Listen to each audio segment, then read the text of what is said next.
Bonjour et bienvenue sur ma chaîne YouTube. Je me présente, Maître Louisa Lakeb, l'avocate des entrepreneurs. J'exerce principalement en droit des affaires, en droit du travail ainsi qu'en propriété intellectuelle. Avec cette vidéo aujourd'hui, je vais répondre aux questions qui me sont fréquemment posées au niveau du droit d'auteur. Je pourrais l'appeler donc le droit d'auteur, mythe ou réalité. Alors la question qu'on me pose le plus souvent, c'est moi j'apparais sur une photo, j'ai donc le droit de l'utiliser. C'est faux. En fait, il y a deux droits qui s'appliquent dans cette situation-là. Il y a le droit d'auteur qui appartient au photographe qui a pris la photo et il y a le droit à l'image de la personne qui apparaît sur la photo. Alors, c'est deux droits tout à fait distincts. Le photographe ne pourra publiciser l'image que s'il a obtenu le consentement de la personne qui y apparaît et la personne qui se fait prendre en photo pourra utiliser l'image que si le photographe lui permet de le faire. Alors, ce n'est pas parce qu'on est sur une photo qu'on a nécessairement le droit de l'utiliser. Ça prend une entente avec le photographe. Une autre question qu'on me pose souvent, c'est j'ai trouvé une photo sur Facebook, j'ai le droit de l'utiliser. Ça aussi, c'est faux. En fait, lorsqu'un photographe prend une photo, c'est lui qui est ce qu'on appelle le titulaire du droit d'auteur. Alors, c'est à lui qu'appartient la photo. Ce photographe-là peut par contre décider de céder son droit, donc de transférer son droit à une autre personne. Il doit le faire par écrit.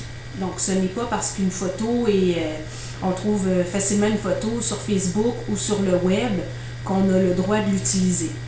Les gens souvent vont me répondre « Ouais, mais c'est parce que c'est tellement facile, tout le monde le fait. » Moi, je leur réponds souvent à titre d'exemple, regardez, moi, si je suis sur l'autoroute dans mon auto est capable d'aller à 200 km/h.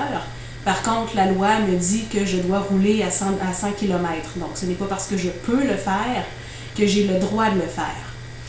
Un autre des mythes aussi que souvent les gens pensent avec Internet, c'est moi j'ai pris une photo sur le net, mais moi c'est vraiment juste pour l'utiliser parce que je la trouve belle, je veux le mettre sur mon site.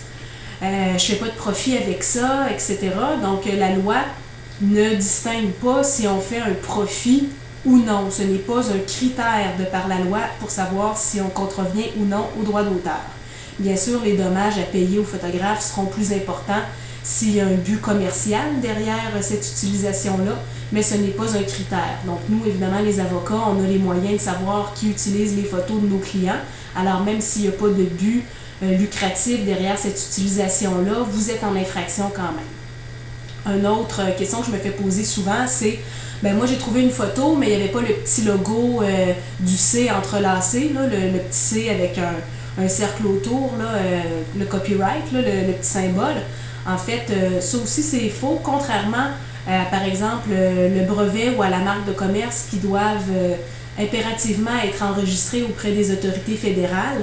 Le droit d'auteur, lui, existe seulement par l'effet de la loi. Alors, pour être protégé par la loi sur le droit d'auteur au Québec, en fait, c'est une loi qui est fédérale, donc qui s'applique aussi à la province de Québec, ce qu'il faut, c'est que l'œuvre soit originale et qu'elle soit fixée. Donc, au sens de la loi, une photo fait évidemment partie des œuvres. Et lorsqu'on parle du critère d'originalité, c'est que ce doit être la première version, ça ne doit pas être une copie. Et lorsqu'on parle de fixation, c'est qu'elle doit être sur un support. Donc, par exemple, pour le photographe, ça serait une photographie numérique ou avec les anciens films, là. Donc, ça, c'est les formalités pour le droit d'auteur. Alors, j'espère que ça répond à vos questions. Évidemment, si vous avez d'autres interrogations, je vous invite à communiquer avec moi. Les coordonnées se trouvent sur mon site web au www.louisalakeb.com. Merci.